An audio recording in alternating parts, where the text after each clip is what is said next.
আপনি 21শে জানুয়ারি Indian secular ফ্রন্টের উদ্যোগে কলকাতা শহীদ মিনার ময়দানে অধিকারের মহাসমাবেশে যাবেন, না আপনার হিয়ারিং এর ডাক পড়েছে ব্লকে যাবেন, এই নিয়ে অনেকে দ্বিধাদ্বন্দ্বের মধ্যে ভুগছে।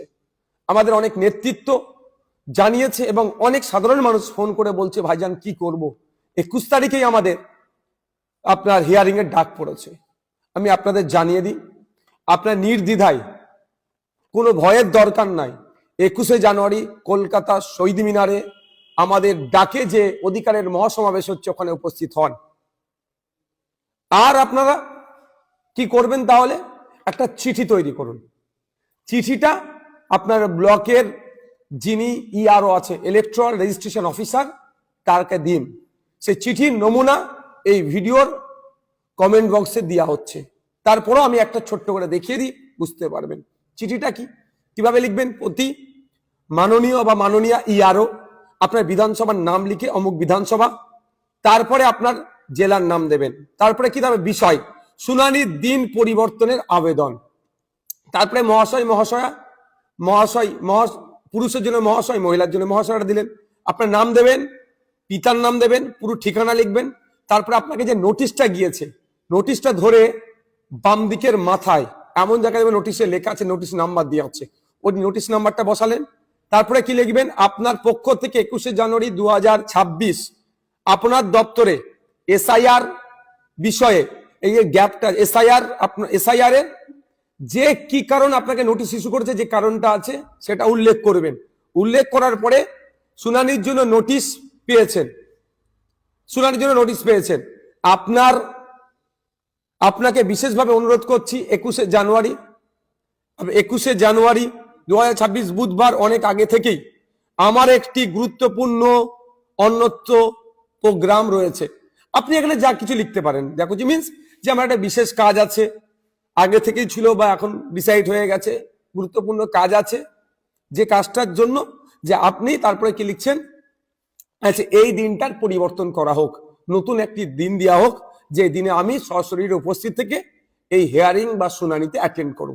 তারপরে ধন্যবাদ সহ আপনার সই করে দিলেন তলায়, যেদিনকে অর্থাৎ সোমবারই আশা করব, সোমবার কি মঙ্গলবার খুব বেশি হলে টার্গেট করবেন, জমা দেবেন, তারিখটা উল্লেখ করে দেবেন।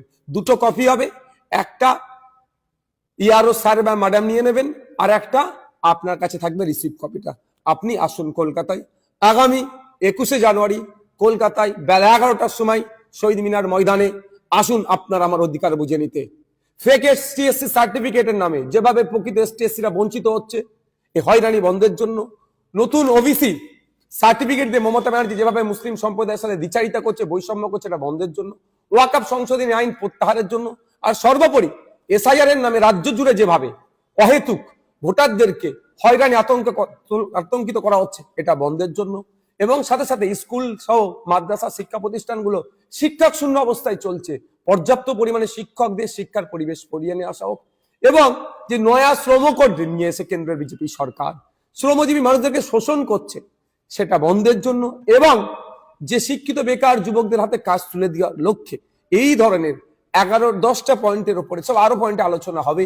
আমরা কলকাতায় শহীদ মিনার ময়দানে এক অধিকারের মহাসমাবেশ ডেকেছি। আপনারা আসুন, নিশ্চিন্তে আসুন, আপনারা এই চিঠি একটা করে আপনার ব্লকে ইআরও কে জমা দিয়ে রিসিভ নিয়ে চলে আসুন। কারণ আমি তাও বলছি, গতকালকে election commission of India West বেঙ্গলের সিইও স্যারের সাথে দেখা করতে গিয়েছিলাম, বিভিন্ন বিষয়ে আলোচনা হতে হতে ভার্বালি আমি এটা বলেছিলাম যে এই পরিস্থিতি, এটা কাকতালীয় কি ইচ্ছাকৃত ভাবে আমি সেটা বলতে পারছি না, কিন্তু ব্যাপক জায়গায় 21 তারিখে নোটিশ ইস্যু করা হয়েছে।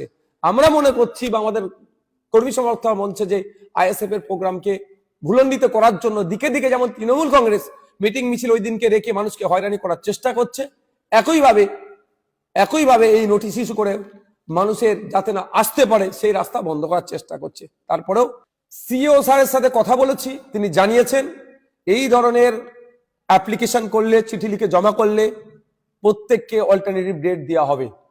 সুতরাং আপনারা নির্দ্বিধায় আগামী 21শে জানুয়ারি কলকাতার শহীদ মিনার ময়দানে অধিকার সমাবেশে বেলা 11টার মধ্যে উপস্থিত হবেন।